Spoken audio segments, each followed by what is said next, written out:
Good morning. Good morning.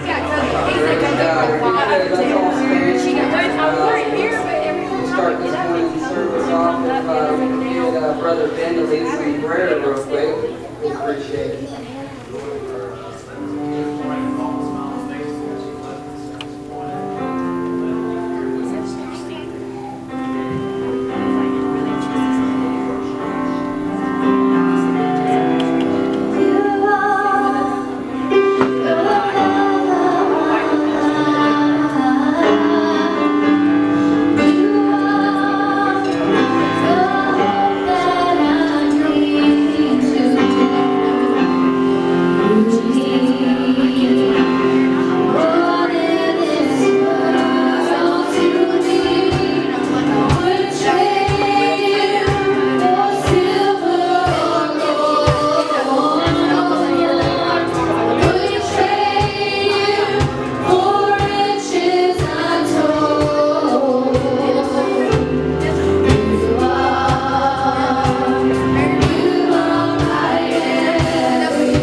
microphone, and I pointed at her. I was like, yeah, I'm getting ready to sing, girl. She's like, no, you're not. I was over there singing along.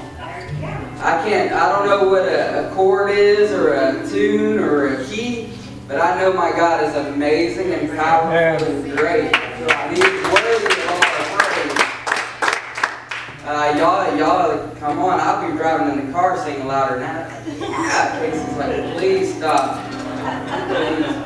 But I mean, you would figure all these bright, beautiful colors we've got going on and stuff like that. I mean, some of y'all look like you're on a beach somewhere just relaxing. Y'all got to praise the Lord a little bit. My goodness. Come on. Are we in the house of God this morning? I know y'all need to get up and get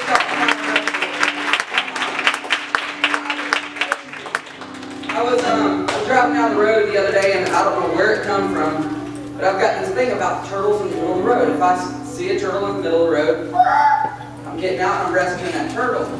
And I was down. I was like Monday morning. I was heading to work. I wasn't feeling it. And sure enough, a little tiny baby turtle was in the middle of the road. I'm like, oh no! And it's a cut-through road from 575 to 53. And a lot of cars travel up and down it. And I was like, I gotta hurry. Threw my flashers on, ran over there, grabbed the turtle, got him to the other side of the road.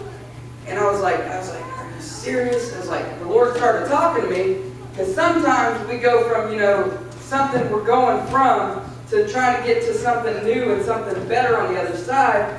And sometimes we're crossing a road full of death and defeat, and we're down and out, and we're not doing so hot. And all we need is somebody to get us to the other side, a little bit of help. And I got to talking to myself, I'm like, Lord, you talking to me? I hear you. Yeah, I get to the other side, and there's so much more, on that other side. We just got to push through, persevere, and get to the other side. And it just kind of ministered to me Monday morning. I was excited because here I am rescuing a turtle, and it was just the Lord trying to talk to me a little bit. And I'm just thankful that God talks to me. And then Wednesday night, I was sitting there clapping my hands, and we had Carla's little baby girl up here praising the Lord, and we had, I think, Judah up here praising the Lord, and I'm sitting there, and I was clapping my hands, and I'm just sitting in my pew, and I'm like, okay, they're all fired up, look at them go, how about that? And then God started talking to me, and He's like, they don't know you, they don't know Him like I know Him. They're babies, they haven't been through the struggles. God hasn't got them through many struggles in their life, and I was thinking about all the things, all the struggles that God brought me from, and where He's got me from in my life. And they haven't been through those struggles. They haven't had to get on their knees and pray, Lord Jesus, get me through this. I don't know how I'm going to make it this week. I'm counting pennies, and I'm trying to get through this week. I need gas money, and I don't know how I'm going to get to work. Lord, provide for me, and the Lord provides for me. And they don't know that side of God yet. They haven't had to depend on Him for nothing. They got mommy and daddy right now. And I thought of all the things that God's gotten me through. And I was like, maybe my Lord is deserving and worthy of me to get out of my pew and come up to the front and give me some praise. And so I did, and the Lord was just talking to me about that. And it's amazing that if you let God talk to you through the week, He will. Even if you threw a turtle or little kids up here praising God. So I'm just really, really thankful for God speaking to me this week for sure. While I'm rambling on, I guess we can go ahead and fire up testimony service, get everybody fired up a little bit. You got testimony, put them on another house in Nantucket for vacation. Hey, as long as it's got a basement, we're going up there with you. Praise the Lord. Anybody else? All right, we'll have Bubba sing us a song this morning, and I'll take up the tithes and offering this morning.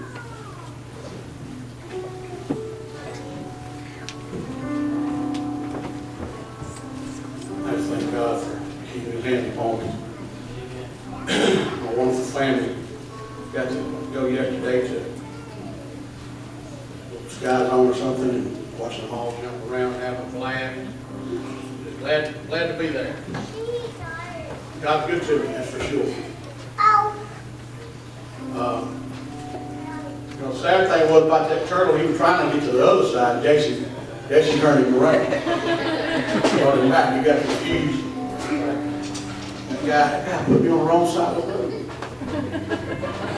Sometimes we've been on the wrong side, I promise you that. Let's worship the Lord this morning. I've been on the mountain with Jesus. I've been in the valley so low, and not one time has He failed me.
I don't know, ever since I met Will, there's always been, you could tell there was something put on him by God. It wasn't man-made, it was God put something in his life. And I guess it's just wonderful to get to be a part of watching him grow into everything God has for him. And one of my favorite pastors, one of my favorite preachers is right here going to deliver the word of the Lord to us this morning. Y'all make him feel welcome. Amen. We're thankful to be here. Before I get started, I'd like to wish a very special woman happy birthday this morning. Thanks, she ran out. My mother, she turned 45 today, and she's the greatest mother anybody could ever ask for.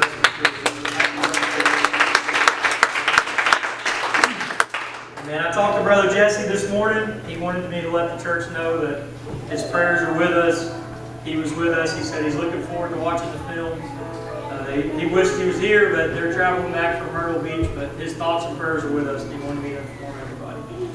If we have our Bibles, turn with me, and I'm actually, it's maybe nasty, but I'm going to put my gun right there so I'm not chomping on it over there. Logan, I see somebody thought the same thing as you did. Last time I preached, Logan said they had that big flower they had here for Anita. He said, look, he said, next time you preach, let me know, because I'm going to go up there and move that flower, because the whole service I never saw you. So, Logan, they were thinking the same thing. If we have our Bibles, turn with us, or turn with me if you can, to 2 Corinthians 12, and we'll read 9 through 10. And it says, and he said unto me, my grace is sufficient for thee, for my strength is made perfect in weakness. Most gladly, therefore, will I rather glory in my infirmities, that the power of Christ may rest upon me. Verse 10. Therefore, I take pleasure in my infirmities, and reproaches, and necessities, and persecutions, and distresses for Christ's sake. For when I am weak, then I am strong. And if we can, let's bow our heads and go to the Lord in prayer.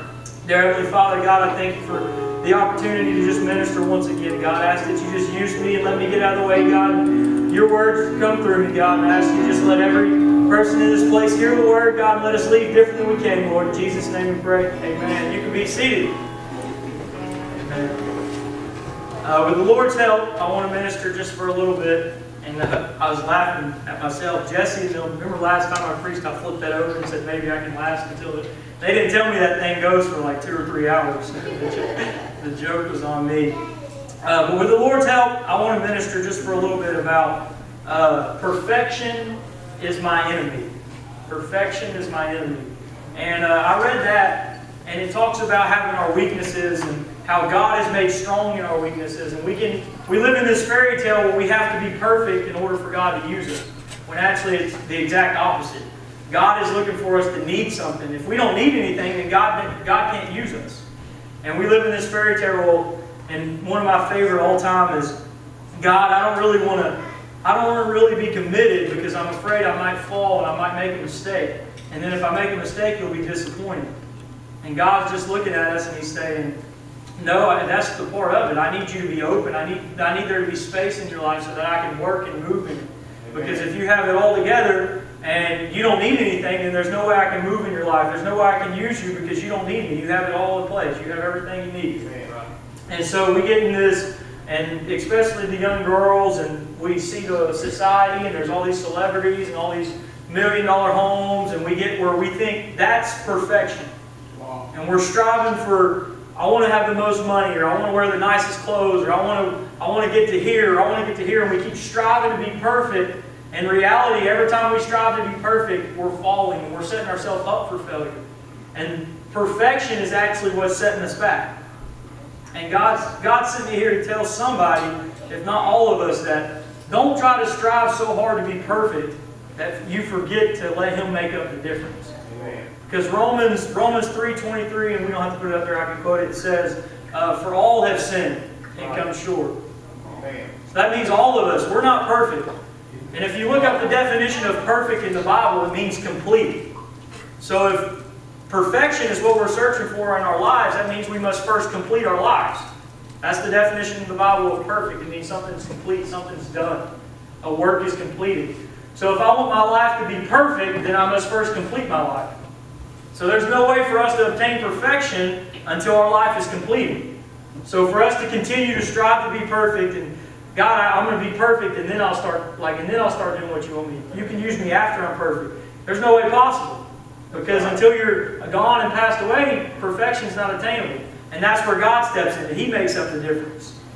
And there's a song that kind of makes up perfect. And I should make Carly sing it because it's her favorite song.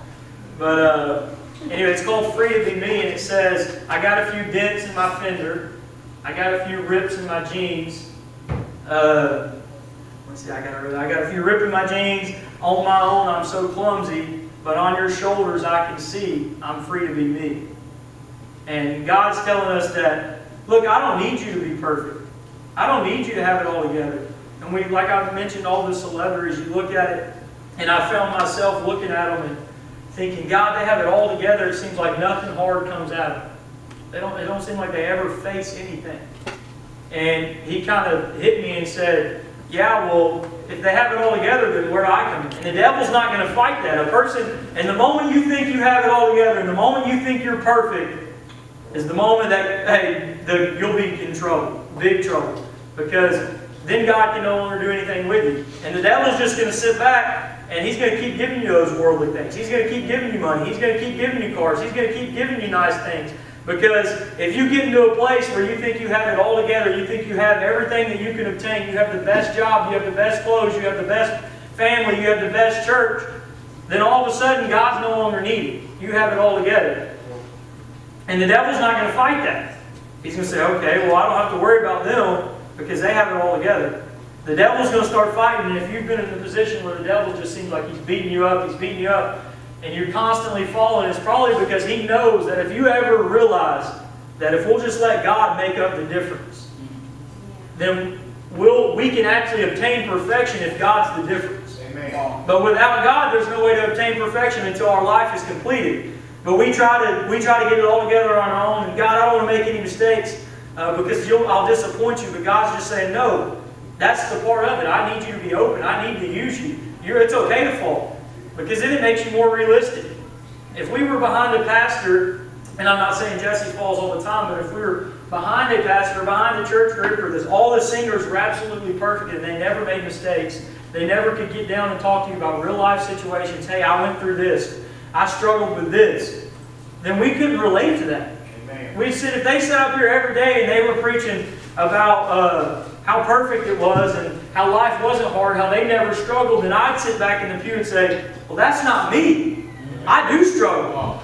But Brother Jesse and different ones, we realize that I'm nothing without God. If I get up here and I think that I have it, and I feel like sometimes preachers get caught up in this, and I've tried not to since I've started preaching, but they get caught up in trying to deliver the perfect message. They sit and they study and they're trying, they're looking all over, they're finding stories, they're finding different books, they're pulling out all this stuff to try to inspire somebody, to try to get them to say, hey, I want to shout. When I get done preaching, I want everybody to just jump up and, woo! That was awesome. But if we get caught up in that, then we won't let God speak to us. And it could feel like the weirdest message ever. You could be sitting in the back and it could mean absolutely nothing to you. You could be sitting and say, God, I have no clue what Brother Will was preaching about today. I don't know where he got that. But then all of a sudden there's somebody in the back that really needed to hear exactly what I said, or exactly what Brother Jesse said, because we weren't concerned whether the whole crowd said hoorah. It was just, I'm ministering what God, I want God to minister through me. I don't want my words to be heard, I want God's words to be heard. Amen. And we have to get in that where we're walking in God and we're not walking in ourselves. And I have another scripture that Paul's going to put up there. It's Philippians 3:12 through 14. And this is good. It says, not as though I have already attained, either we're already perfect, but I follow after if that I may apprehend that for which also I am apprehended of Christ Jesus. You can leave it right there for just a minute if you don't mind going back. So right there, I want to throw a disclaimer, like Brother Jesse would say. It's not that I'm telling you we can't strive to be perfect. It's just I'm trying to get you in a place where that you don't strive to be perfect without God. Because it's not possible. Amen. We can strive to be more like Christ Jesus, But we're going to need to have Jesus in our life to get there. You can't be where Jesus is if you don't have God in your life. If you're not walking by faith and walking by and letting God use you, you can't get there. Next scripture, verse 13. It says, "Brethren, I count not myself to have apprehended, but this one thing I do, forgetting those things which are behind, and reaching forth into those things which are before." I think there's more to that. And I can go back real quick. Thanks, Paul.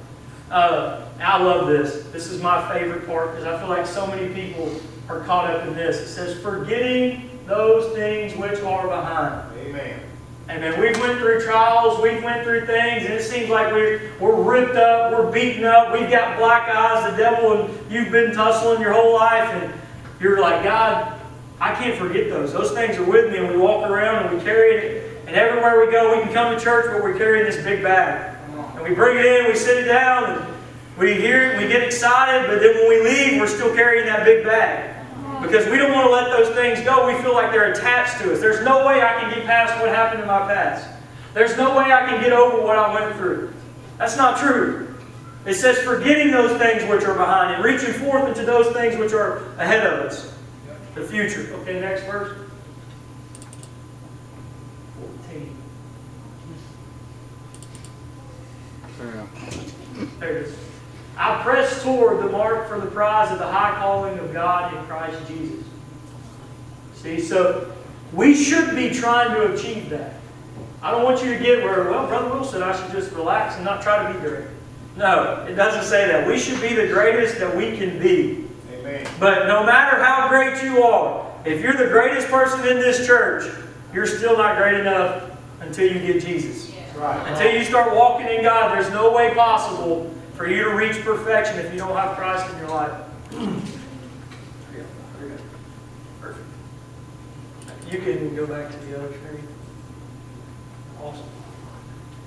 Alright, and so we're striving, and we got all this stuff behind us, and we're dragging that bag into church every day, and we go to talk to people, and you say you can kind of put on a front, and a lot of us church people try to do that. We come and we're out in the world, we're smiling, and we all look happy, but in reality, right behind you is that giant bag and that giant thing you're trying to drag right behind you, and God's saying, "Just let it go. Let me move. Let me work. Give me space to do something." Have something in your heart that says, "You know what, God? I'm open.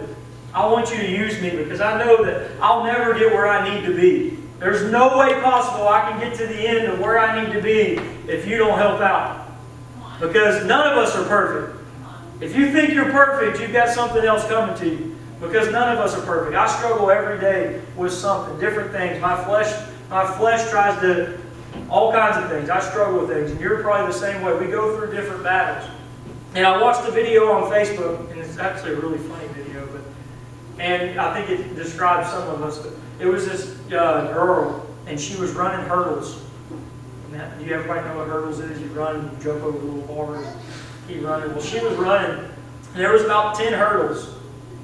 And she was running, she jumped, boom, she hit the first hurdle and just fell. She got back up, she ran again, boom, hit the next hurdle, fell down.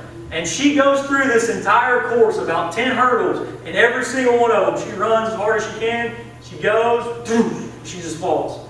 And it's hilarious. You should look it up on YouTube. It's pretty funny.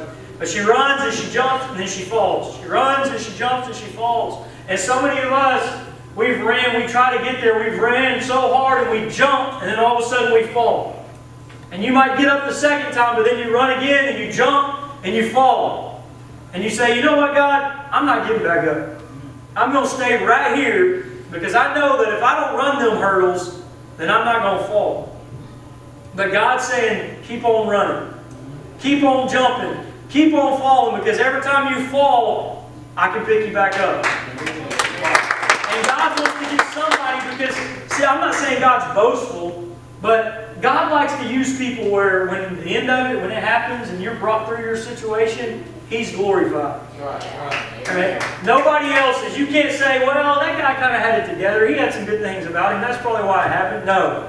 He wants to say, hey, there's no way possible. I was at the dead end road. There was no way I could have made it if God didn't step in. But so many times we get to the dead end road and we say, I'm just going to give up. There's no way God's going to meet me here. I'm not perfect. I have mistakes. I have flaws. I have rips in my jeans. I have dents in my fender. There's no way possible God wants to use me. And God's saying, yes, you're the exact one that I want to use. I don't care about your past. I don't care about what you've went through. I just want to see where you're going. All have fallen short. You're not the only one that's fallen short. Maybe you've fallen harder than somebody else. Or maybe you've went through something or went through more than somebody else. But we've all fallen. We've all faced struggles. And God's just saying, get back up. Keep on striving. Keep on jumping. Keep going. Because if you don't, you'll give up and God's trying to do something amazing in your life. I feel like we've had some people in this church, and I feel like I've probably missed some opportunities myself about when I just gave up on something. And I didn't go after it because I said, you know what, there's no way possible I can do that. And I feel like I might have missed out on a blessing because I limited God. And sometimes God's wanting to do miraculous things, and we might not be seeing the miracles that we want to see, but it's because we're limiting God. We think, I want to see blinded eyes opened. I want to see limbs grow. I want to see all this stuff. But then we sit back in the pew and we're thinking, God, there's no way that's going to happen. And we get self-confidence. That's our flesh. I mean, I'm not the only one that, if I was sitting right there and I see an arm grow back, that'd probably freak me out. But that's how great God is. He can do that. We got to realize He can do that. Because that's the God we serve. And if you don't serve that God, then you're serving some false God that you're just making up. Because if you don't believe He can do that, then you're not going to believe He can bless your finances. Because He don't just bless your finances and then not heal limbs. He's the same God. He's the same God yesterday, today, and forever. So if He was doing it back then, He can do it now. It's just we don't believe He can do it. And God's sitting, I can see God, He's sitting on the edge of His seat. And He's like, please just, I remember when I played high school basketball. And it's like my freshman year. So I wasn't really like a player. So I was on the bench. And I remember sitting there and I was like, just please put me in. Please, I'm ready to go. Put me in, put me in, put me in. And that's where God's at. God's just sitting back and He's saying, use me. Use me. Let me work in your life. Let me do something amazing. And we're sitting back and we're the team and we're saying, no, God, you can't do it. God, I got to do this on my own. It's too hard for you. I can't do it because I'm not ready. That's baloney. All right, God's saying you're ready. God's just waiting. He's sitting. Hey, He's at the edge of His seat just saying, come on, get back up. Jump one more time. Jump one more time and see what happens. Because it's those people that can reach the community. We've been talking about reaching the community. We've been talking about growing and expanding. But if you haven't went through something, if you're perfect and you carry this, when you go into the community, you walk and you're all uptight and you got your dress clothes on and you're walking and you can't get down and relate with somebody that's, maybe they've been on drugs. Or maybe they've had marriages fall apart. Whatever. If you can't relate with that, you're never going to win them over.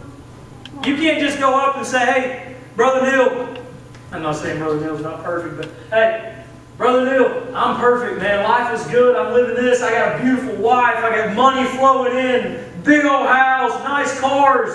God's good. Brother Neil's going to say, I don't know. I don't know about that. I don't have a nice house. I don't have a beautiful wife. I'm not saying this, Brother Neil, but anybody. I'm just saying in the community.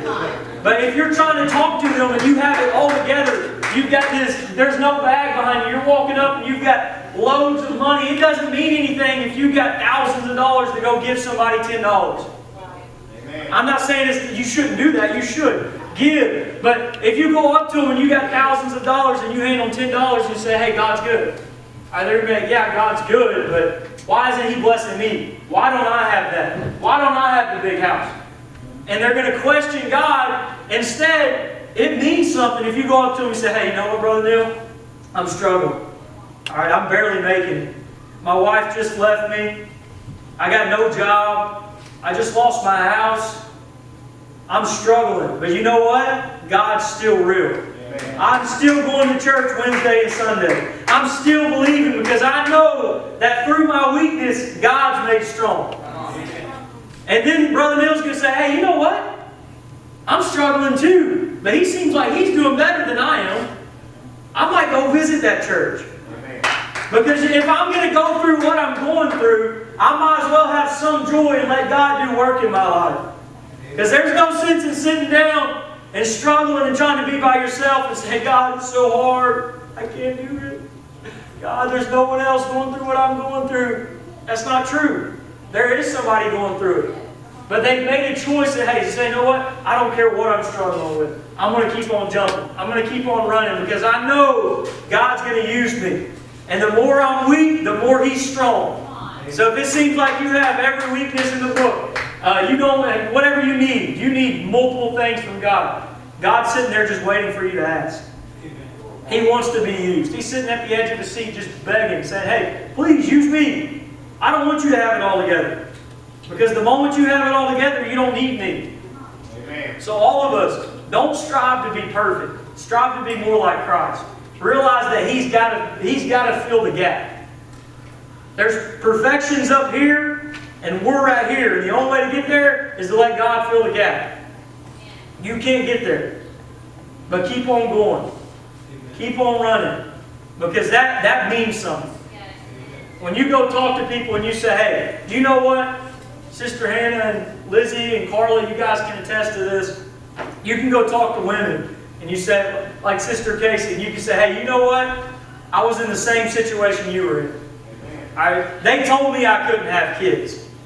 But you know what? I believed in God and I kept on running. I kept on trying. I kept on going. And you know what happened? Look at the two beautiful little boys I got. Look at the beautiful boy and the beautiful girl that I have. God is still real. God still does this.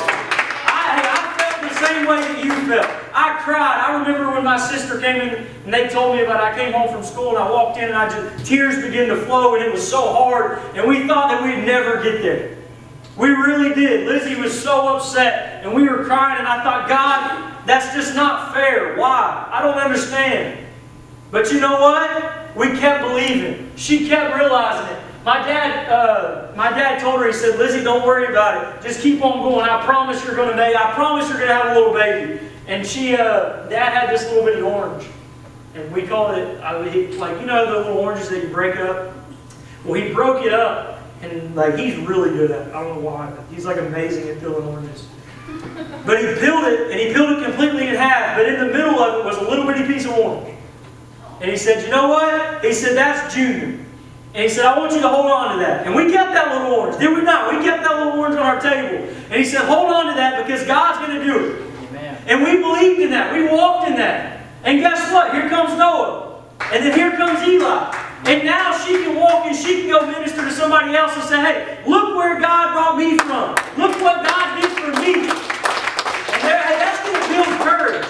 It doesn't build courage by saying, hey, I got it together. I haven't went through anything. God's been good. I go to church, I've got it all together. Well, that's not going to build any courage for anybody. Amen. They're not going to say, hey, well, he hasn't went through anything. He hasn't struggled like I've struggled. But when you can tell them a story to say, hey, look where I was and look where God brought me.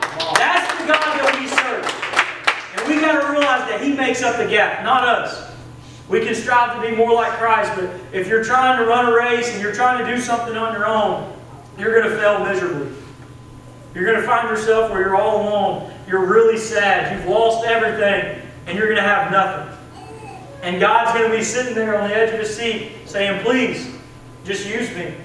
I'm here. I'm waiting for you. I'm waiting for you to ask. I've got everything you need. Just ask me. Musicians, you can come. And I'm thinking of the song, I think Brother Bubba sings it, that says, I can't even walk without Him holding my hand. And man, the moment that you think you can walk, the moment that you think you can go through life without holding His hand, without calling on God, is the moment you'll fall.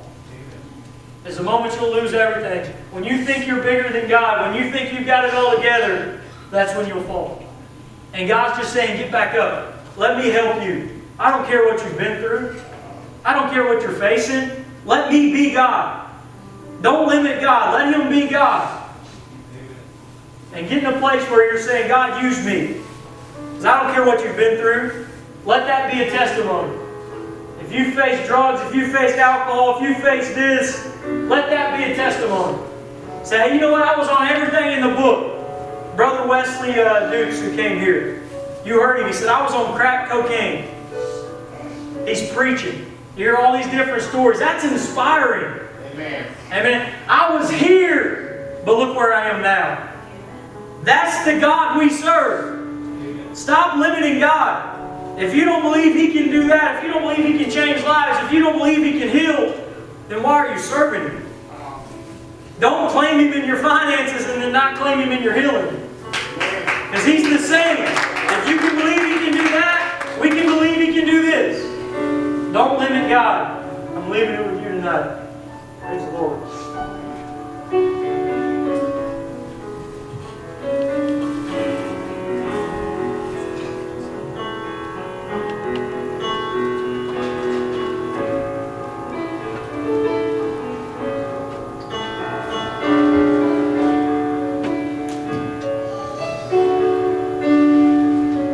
Be glad for that message.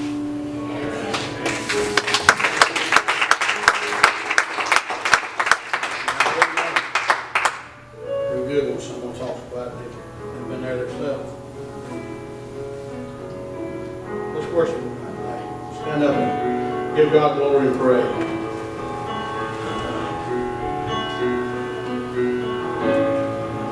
Well, I thought I had done, but surely be me.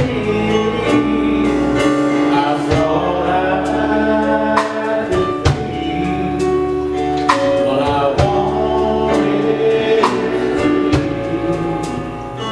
I thought I sailed as a mighty big man.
I'd like to thank the Lord and Will for that. It's amazing. I think these babies here have a song